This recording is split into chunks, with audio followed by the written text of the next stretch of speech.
bem-vindos para mais uma aulinha da gente, dando sequência aí ao nosso cronograma. Hoje o teminha da aula é material estéreo, né, como manuseá-lo, no caso, tá? E a gente vai passar aí por todos os materiais possíveis, praticamente, os tipos, que papel a gente usa, tá? E vamos lá então. Então, qual que é a importância, né? A asepsia é o processo pelo qual se consegue afastar então os germes patogênicos de determinados locais ou objetos. Para diminuir o risco de uma infecção, é fundamental a aplicação das técnicas de asepsia médica e cirúrgica para que todos atuem no ambiente hospitalar, né?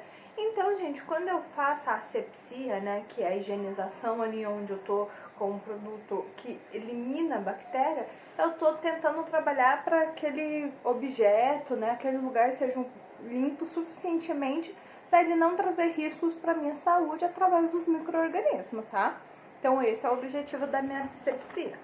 E quando a gente fala de asepsia, ela se subdivide em algumas classes. Então hoje a gente vai falar um pouquinho sobre a asepsia cirúrgica. Então, pessoal, aí, eu sei que tem alguém que quer trabalhar em centro cirúrgico, já fica ligeiro que essa aula é para vocês. Consiste então no processo e no manuseio de material de modo a evitar o contato do paciente com qualquer organismo vivo. Na asepsia cirúrgica, o material deve ser esterilizado, tá? O material cirúrgico é estéril, isento de micro-organismo. Devemos tomar as seguintes condutas em seu manuseio. Então, gente, quando a gente fala de esterilizar um objeto, a gente está dizendo que a gente vai tirar todos os micro-organismos presentes nele, matando esse organismo assim, totalmente, tá? Que é diferente de uma limpeza normal, que às vezes a gente limpa o ambiente, tira a sujidade, mas os micro-organismos estão ali ainda. Ou até mesmo, né, quando a gente usa álcool para limpar determinadas superfícies, a gente não consegue eliminar 100% das bactérias. A esterilização é o único método, né, 100% eficaz para matar essas bactérias em seu 100%, tá? Para isso, é aquela velha coisa de sempre, que a prova vai ficar batendo aqui 10 vezes na tecla. Lavar as mãos. A gente não pode falar ou tossir ou espirrar, né, próximo àquele objeto que vai estar ali depois de ser esterilizado, tá? Examinar com cuidado se o pacote que veio lá da minha esterilização apresenta buracos, manchas, umidades, tá? Se houver qualquer dúvida quanto à integridade desse material, a gente tem que desprezar. Então, a partir do momento que o meu material passou lá pela esterilização, ele vai vir todo embaladinho pra mim, tá? E aí eu tenho sempre que tomar esses cuidados, porque qualquer coisa eu posso estar contaminando novamente esse objeto, tá? A gente tem que verificar a data de esterilização e se ele tá dentro da data de validade, ele vem marcado certinho o tempo de esterilização dele, quanto tempo vai durar, tá? Guardar os pacotes em armários próprios, limpos e longe de poeiras e insetos. Então, geralmente, o material estéreo usado no centro cirúrgico, ele fica na central de materiais esterilizados, que é uma salinha própria, tá? E é muito rigoroso o controle dessa salinha. Abrir os pacotes usando a técnica correta. Então, eu nunca vou abrir esse pacote de qualquer jeito, em qualquer lugar, e colocar minha mão lá dentro, senão eu perdi todo o meu trabalho. Trabalhar sempre de frente para o meu campo estéreo. O que ele quer dizer aqui? Quando a gente vai abrir um material estéreo, geralmente a gente usa uns pedaços de paninho também para forrar ali o ambiente, ou às vezes eu tenho a minha bandeja também estéreo, tá? E tudo que eu vou abrir dentro desse campo, e esse campo ele tem que estar bem de frente comigo. Então, eu vou abrir o material aqui, então o meu campinho tem que estar aqui de frente comigo, debaixo de mim, para que eu possa abrir na técnica e esse material cair lá dentro. Lembrando que é sempre o limpo com o limpo. Eu nunca faço para colocar um material estéreo junto com um material que não é esterilizado, tá? A gente sempre tem que manter o material acima do nível da nossa cintura, né? Então nunca é bom eu deixar minha mesa muito baixa, porque na hora que eu for abrir esse produto, a chance de eu contaminar ele é maior. Não atravessar nada por cima do meu campo esterilizado, nem fazer movimentos bruscos ao redor dele. Porque se eu fizer movimentos muito bruscos, eu tô pegando os micro-organismos então, no ambiente e sem querer tô depositando em cima do meu produto estéreo. Então é sempre tudo com muito cuidado. Lembrando que pra gente abrir o material estéreo, não necessariamente a gente vai usar a luva estéreo, tá? A gente pode abrir com a nossa mão normal. Porém, na hora que eu vou pegar esse material, a minha luva tem que ser estéreo, tá? Nunca tocar em material ou campo esterilizado com objetos contaminados, que é exatamente o que eu acabei de falar. Eu não posso jamais pegar um material que é estéril, né? E às vezes faltou alguma coisa ali, eu empresto a seringa do meu vizinho, tipo, né? Não sei nem onde estava. Eu estaria contaminando todo o meu material, tá? Então a gente tem que tomar muito cuidado com o material estéril por causa disso. E aí, existem alguns métodos de esterilização que a gente usa, tá? Aqui eu coloquei as fotos petitinhas pra vocês, mas no hospital são máquinas bem grandes, tá? Então a gente começa com a autoclave. Ela é um método que esteriliza por vapor, tá? Ela coloca uma pressão ali dentro, né? E ele elimina todas as formas de micro-organismo. Ele é eficaz pelo alto poder de penetração, levando consigo o calor, tá? E aí ele tem uma validade de até 7 dias. Então, a partir do momento que eu esterilizei, que ele saiu ali o produto da máquina, aquele produto vai se manter estéril por até uma semana. Depois disso, eu tenho que reprocessá-lo, tudo bem? Segundo método, a estufa. Ele é pelo calor seco. A destruição bacteriana se dá pela oxidação celular. Então, aqui são duas máquinas diferentes, tá? A autoclave, ela coloca um vapor e aquele vapor, ele é meio molhadinho. A estufa, ela vai fazer o serviço dela, só que com um vapor seco, tá? E por último, tem o óxido de etileno, que é um gás incolor à temperatura ambiente, cujo ponto de congelamento é menos 111,3% e o de ebulição é 10,7%. Seu odor é semelhante ao éter, tá? E a partir do momento que eu esterilizar um produto com esse óxido, ele dura de 2 a 3 anos, dependendo do fabricante. É mais difícil, tá? O hospital geralmente não vai ter essa máquina. Então, o que acontece? Muitas vezes, tipo, eles combinam de um hospital da região ter essa máquina e aí todo mundo manda pra essa máquina para esterilizar os produtos, tá? Ou uma empresa X tem a máquina e aí ela pega os equipamentos hospitalares e esterilizam. Dentro do hospital, o que vocês mais vão ver mesmo é as autoclaves, tá? E as estufas. Outra coisa que eu quero desmitificar da cabeça de vocês. Vimos aqui que, por exemplo, o óxido de etileno, ele tem um ponto dele lá de congelamento, que é quando ele vai matar esses micro-organismos, em 111,3 graus Celsius, né, que a gente fala. E aí a gente tem uma mania que todo mundo faz, que é colocar, né, as coisas na água fervendo e falar assim, estou matando os micro-organismos que está aqui nesse material. Gente, água, ela ferve, o ponto de ebulição dela é 100 graus Celsius. E ela, uma vez que ela chegar no ponto de ebulição, ela não se aquece mais. Então, chegou no 100, ela vai parar no 100. E 100 graus Celsius não são suficientes para matar uma bactéria, tá? Então, não existe esterilização com água quente. Isso é meio que mito, tá?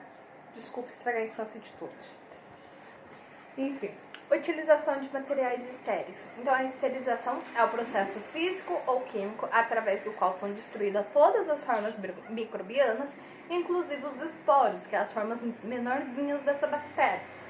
É como se fossem os filhotinhos da bactéria. Os principais tipos de invólucros que a gente usa, que são os papéis, ali, os tecidos, as embalagens no geral. Então, geralmente a gente usa o tecido de algodão cru, duplo, que é 56 fios por centímetro, que é aquele paninho azul bem fininho. Aí a gente tem as embalagens de papel cirúrgico ou embalagem de papel crepado, né? A de papel cirúrgico acho que a maioria conhece, que é aquele papel que atrás ele é branco e na frente ele é um plásticozinho transparente. O crepado, gente, ele lembra um pouco um tecido. Ele é tipo essa tecido de algodão cru, só que ele tem umas ruguinhas, tá? Mais raro usar, mas pode ser que tenha. Aí eu tenho a caixa metálica de aço e inox, tá? E eu tenho os containers rígidos de aço inoxidável. Deixa eu só consertar um erro aqui que tá escrito Rigico.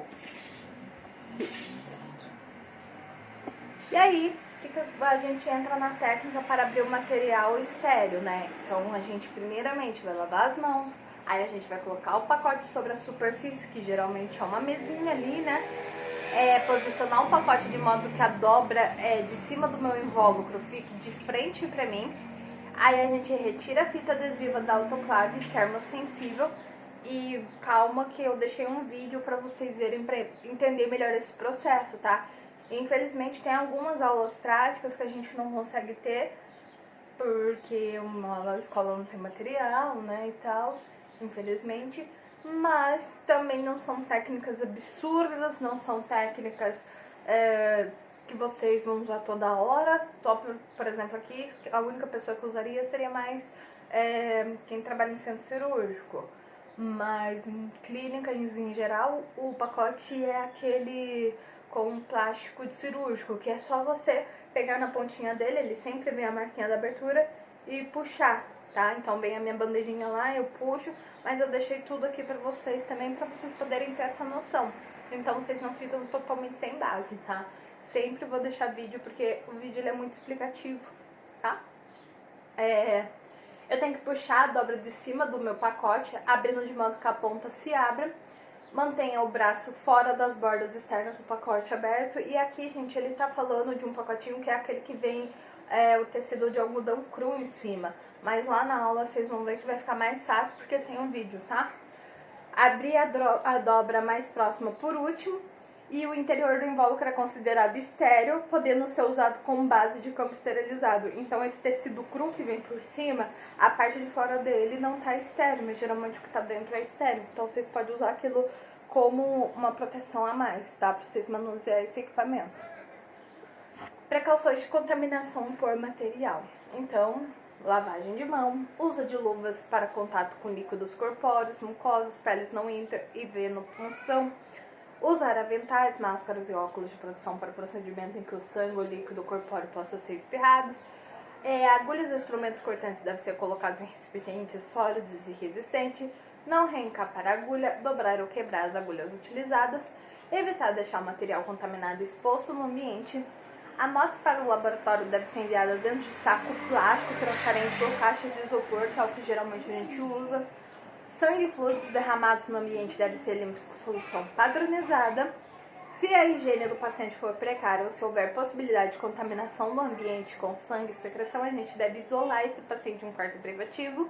Os equipamentos reutilizáveis não devem ser usados em outros pacientes antes de serem limpos, desinfectados e esterilizados. Atenção com descarte de pérfuro cortante e nunca jogar seringa no lixo comum. Essa parte eu falei mais rápido porque é coisas que a gente já falou 1000 vezes na aula, mas é só para evitar a contaminação do meio ambiente. E aí a gente vai falar um pouquinho sobre a classificação dos materiais hospitalares. Então, quando a gente fala do material hospitalar, a gente subdivide ele em 3 classes. A primeira são os materiais críticos, que são aqueles que penetram através da minha pele ou mucosa, atingindo os meus tecidos subepiteliais e no sistema vascular, bem como todos que estejam diretamente conectados com esse sistema. Ou seja, por exemplo, um material crítico aqui são os meus bisturis, que a gente realiza o corte da pele do paciente, as minhas agulhas, tá? É tudo aquilo que entra mesmo dentro do corpo do meu paciente. Então ele é totalmente crítico porque ele vai ter o contato direto com o fluido daquele paciente, tá? Aí a gente tem os materiais semicríticos, que são todos aqueles que entram em contato com a pele não íntegra ou com mucosas íntegras. Então aqui, gente, geralmente são materiais, por exemplo, também a agulha ali, quando eu vou fazer uma venopunção, tá? Ela chega a entrar ali em contato com a minha pele, porém a gente descarta ela. Então, como a gente descarta, ela é um material semicrítico, tá? Eu falei ela no material crítico, mas pensa no bisturi, tá? No crítico, tá? Ou às vezes a gente usa pra fazer curativo, tesouras pra fazer curativo, pra segurar a gás ali. Também é um material que acaba se tornando semicrítico, porque ele tá em contato com uma ferida, porém, né, não é um material que entrou realmente dentro do corpo do paciente. E eu tenho os materiais não críticos, que são aqueles que entram em contato apenas com a pele íntegra, ou ainda os que não entram em contato direto com o meu paciente. Então, por exemplo, a minha gaze, meu algodão, são produtos que não são críticos quando eu vou fazer, por exemplo, uma punção venosa. Eu só uso o algodão para limpar a minha pele, depois eu descarto. Agora, aquele algodãozinho que eu parei o sangue, aí aquele lá já é semicrítico e hoje eu descarto ele lá no lixinho branco. Embalagem de artigos esterilizados. Então, né, ao termo do procedimento correto de esterilização, os produtos estão esterilizados. Isso é meio óbvio, né? O ar da sala onde o esterilizador estiver instalado contém partículas de poeiras que podem conter MO. Então aqui, por mais que eu estou ali esterilizando o material está estéril enquanto ele está dentro da máquina. Se eu tirar ele de qualquer jeito e pôr no meu ambiente, ele vai se recontaminar, porque o ambiente, infelizmente, tem, né, as bactérias, os vírus que ficam no ar. Logo, ao remover a carga do esterilizador, esta será novamente contaminada. Além do mais, normalmente os artigos esterilizados são armazenados por algum tempo antes de serem utilizados e ainda por cima são transportados dentro do ambiente hospitalar até o lugar onde serão utilizados. Fica claro que qualquer ativo, quando não protegido, será recontaminado até o momento de ser usado. Então, desde o momento que eu for tirar ele da máquina, eu tenho que estar com o equipamento tudo certinho, perfeito. Não posso ficar dando sopa com esse material no ar, tá? Tem todo um processo bonitinho que a gente retira ele da autoclave, todo vestidinho lá paramentado, coloca ele dentro dos papeizinhos tudo certinhos e das bandejinhas estéreis. Tento cobrir ele o mais rápido possível, embalar ele o mais rápido possível, tá? Para não ter essa contaminação. Os artigos devem ser acondicionados em embalagens para evitar a recontaminação após a esterilização. Ao mesmo tempo, o material da embalagem deve ser adequado para permitir a esterilização dos artigos contidos dentro dela. Ou seja, eu não posso colocar qualquer tipo de papel dentro da autoclave, porque senão eu não vou estar esterilizando meu papel. Já pensou eu colocar um papel, uma folha de sulfite dentro de uma autoclave? Vai dissolver a folha e o meu material vai se contaminar inteiro, tá? Então tem os papéis específicos. Além de que a embalagem deve proteger o seu conteúdo durante todo o manuseio e transporte. Conceito de embalagem para artigos esterilizados. Então, dependendo do tipo de uso, armazenagem e transporte, um artigo esterilizado deve ser embalado em uma ou mais camadas de embalagem, tá? Então, a gente tem a embalagem primária, que é para condicionar os meus produtos. Ela evita a recontaminação do produto após a esterilização, deve oferecer uma barreira microbiana e permitir a passagem de ar do agente esterilizador, por exemplo, o meu vapor. É suficiente quando não há possibilidade de que a poeira se deposite na embalagem, como em um depósito livre de poeira e nos casos de reutilização imediata do material. Por exemplo, aqui, gente, a gente usa muito papel cirúrgico, tá? Porque o papel cirúrgico, aquela parte branca, ela tá permitindo a entrada do vapor, mas as bactérias não passam por ela, tá? Mantém a esterilização durante o armazenamento e transporte. Exemplos de embalagem primária são 2 camadas de papel, ou se não 2 camadas de folha TNT, que é um outro tecidinho também, que é um tecido não tecido que a gente fala, por isso que é um TNT, tá? Tem os pochês de filme, laminado ou duplamente laminado, saco de papel ou invólucros contendo filtros adequados. Lembrando, gente, que quem for trabalhar em centro cirúrgico ou central de material esterilizado, que por sinal é um setor muito gostoso dentro de um hospital, a central, ele é muito tranquilo, ele é metódico, você tem que tomar muito cuidado com o material, mas ele é um setor muito gostoso. A partir do momento que você pegar a rotina dele, você fica tranquilo. Então, geralmente, o pessoal lá da central de material que vai fazer a embalagem desse produto, tá? Então, ele vai chegar pronto para vocês usarem. Vocês só tem que tomar cuidado, né, para não contaminar esse material. Porém, eu coloco na aula as embalagens que vocês vão usar e tudo mais, porque provavelmente alguém vai trabalhar nesse setor, né? E também porque é bom vocês entenderem o que é um papel cirúrgico, o que é um TNT, né? Qual é a diferença entre eles, que um protege ali do micro-organismo, que é uma camada primária, o outro com a camada secundária para transporte, etc e tal, tá? Então, por isso que é para dar essa aulinha. Então, a embalagem secundária, ela é a segunda camada que serve para ajudar no armazenamento adequado no transporte até o usuário. Essa embalagem pode conter uma ou mais embalagens primárias, né? Como a gente viu lá que tem embalagem que usa até 2 papéis. Geralmente por exemplo, aquelas caixas plásticas, tá? Aquelas caixas organizadoras, sacos, caixas de papelão, tá? Essa embalagem pode garantir uma proteção adicional contra poeira e maior resistência mecânica, tornando o manuseio mais fácil. Essa embalagem é comumente usada para artigos esterilizados descartáveis, tá? Então, geralmente, depois que esterilizou, eles vão colocar lá o que é de papel cirúrgico no papel cirúrgico, as bandejas lá de cateterismo, essas coisas, elas também vêm no papel cirúrgico, tá? Algumas instituições colocam lá o TNT ou o tecido de algodão cru por cima, mas isso é mais paciente cirúrgico. Quando elas vêm para a clínica, elas vêm embaladas, tá, em papel cirúrgico mesmo, tá? Eles facilitam. E aí, para chegar lá até a minha clínica, eles podem usar, por exemplo, uma caixa organizadora, né? Para proteger mais ainda, não ter risco de rasgar esse papel no meio do caminho. Embalagem para transporte. Essa embalagem é utilizada para o transporte externo dos artigos esterilizados dentro de suas embalagens primárias e secundárias. Normalmente é uma caixa de papelão resistente, engradado ou uma vagoneta fechada ou um tipo de container, que é o que a gente mais usa. Inclusive, gente, esse container a gente usa muito ele para devolver o material que está contaminado lá para o centro de material estéreo, para eles esterilizarem novamente esse produto. Então eles vêm tipo numas caixas container pra gente, né? Depois que eu terminar de usar, que eu tá contaminado, eu guardo de novo ele lá na caixinha e mando ele para a central de material. Lembrando que a esterilização ela só é feita na central de material esterilizado. E geralmente essa central fica dentro do centro cirúrgico, tá? Quando o artigo entra em um ambiente limpo, por exemplo, a sala cirúrgica, a embalagem para transporte deve ser removida. Então eu posso até levar meu material lá para cirurgia dentro desse container, mas chego lá, eu abro o container, coloco tudo lá na minha sala organizado, bonitinho, e mando esse container embora, tá bom? Ele é só para transporte. E vamos falar um pouquinho sobre os tecidos, qual é a diferença entre eles, tá? Então o tecido de algodão, ele vem sendo usado há muito tempo, tá? Ele é um material de embalagem padrão para artigos esterilizados.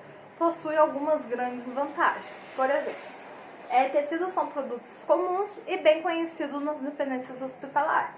Possuem boa resistência, são facilmente dobráveis e convenientes de serem utilizados. Podem ser reutilizados depois que a gente lava e esteriliza ele, tá? E isso é feito lá na lavanderia. A parte de tecido é na lavanderia. Contudo, as aberturas entre as tramas são maiores que a maioria dos micro-organismos, impedindo assim que o tecido seja utilizado como barreira microbiana. Então, o tecido ele protege a embalagem por fora, mas por dentro ele não tem poder de matar microbactérias, senão seria muito fácil. Eu ia lá, esterilizava um lençol e acabava com a bactéria do hospital. Então, não é bem assim que funciona, tá? Logo, esse material já não atende às exigências de material para embalagem primária para artigos esterilizados. Contudo, esse material é frequentemente utilizado como embalagem interna ou como proteção contra poeira, por isso que a gente usa ele, tá?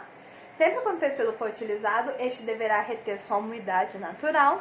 Os tecidos, quando muito secos, podem causar superaquecimento do vapor, levando a uma falha na esterilização. Então a gente sempre tem que deixar ele lá na umidade natural dele, tá? A folha de papel. Ela é uma embalagem primária, tá? Para embrulhos com tecidos, né? Então ela vai vir ali primeiro, depois o tecido por cima. E ela sempre vai andar em conjunto com instrumentos e bandejas, que foi o que eu falei pra vocês no caso do kit de cateterismo vesical. Aí eles colocam lá a bandeja estéreo, a cuba rim estéreo, minha pinça estéreo, minha tesoura estéreo, tá? Gases geralmente eles colocam também. Aí eles cobrem com o papel primário ali, que é o papel cirúrgico, tá? E aí eles colocam o tecido por cima do meu papel cirúrgico. Também são utilizados como embalagem interna em container, tá? Então a gente protege dentro do container com esse papel. O papel foi a primeira alternativa ao uso de tecidos. O papel possui tamanhos de poros inferiores àqueles dos tecidos, ou seja, os porinhos que eles têm menor, podendo assim ser usado como embalagem primária. Papéis macios são utilizados para embrulhos internos, enquanto o papel crepado, que é aquele que eu falei que tem as chuguinhas e que é mais durinho, tá? Ele é mais resistente e áspero. Durante a esterilização, o vapor penetra através da embalagem. Então, assim, gente, não é que eu pego, por exemplo, a minha tesoura, a minha pinça ou qualquer bisturi que vai ser esterilizado e jogo lá na máquina. Pra me jogar na máquina, eu já tenho que estar com o papel, ele tem que estar bonitinho dentro do papel, tá? Aí, caso aconteça desse papel romper, alguma coisa assim, eu descarto esse papel e ponho um produto para esterilizar de novo, tá? E aí, na hora que ele sair lá da máquina, tem um tempo de resfriamento e tal, e eu vou manusear, aí eu vou levar ele pra sala de central esterilizada lá, tá? Pra central de material. Quando o papel é molhado, ele perde boa parte da sua resistência, né, mecânica original. Logo, deve ser evitado qualquer tipo de estresse na embalagem, que foi o que eu acabei de falar. Você colocou ele lá, ele é vapor. Principalmente a estufa não, autoclave, que é vapor molhadinho. Ele tem uma chance, né, de se corromper. A embalagem não deve ser feita muito apertada, mas também não pode ser muito frouxa. A secagem deve ser feita de maneira adequada, por isso que eu tô falando pra vocês. Ele tá lá na máquina, eu vou tirar, vou deixar ele esfriar, depois eu vou manusear ele, tá? As folhas de papel são de uso único, não podendo ser reaproveitadas. Sacos de papel para esterilização. Ele é usado para embalar instrumentos individuais ou pequenos conjuntos de instrumentos utilizados em enfermaria. É o papel cirúrgico, só que menorzinho, tá? O fechamento é normalmente feito com aparelhos de selagem. A desvantagem, não são muito resistentes, a abertura não é prática, às vezes a gente rasga esse papel, a gente corta esse papel, acontece de você abrir o material, fazer festa no AP, ele pula do ar, tá? É meio complicado, toda vez que você for abrir material estéreo é com o máximo de cuidado, porque eles gostam de se jogar. Não propiciam uma abertura totalmente asséptica, não possibilitam a visualização do conteúdo, porque nem sempre esse papel vem transparentinho, tá? A apresentação assética pode ser melhorada com a colocação do instrumento com o cabo voltado para a abertura. Não é conveniente remover um instrumento desse saco. Os sacos de papel para esterilização devem ser utilizados uma única vez. Eu vou deixar a foto desse saquinho para vocês, tá? Folhas de tecido não tecido, que é o meu TNT. Ele é usado como embalagem primária para envolver embrulhos de material textil e conjunto de instrumentos em bandejas. Também são utilizados para embalagem interna e container. Possui certas quantidades de fibra sintética.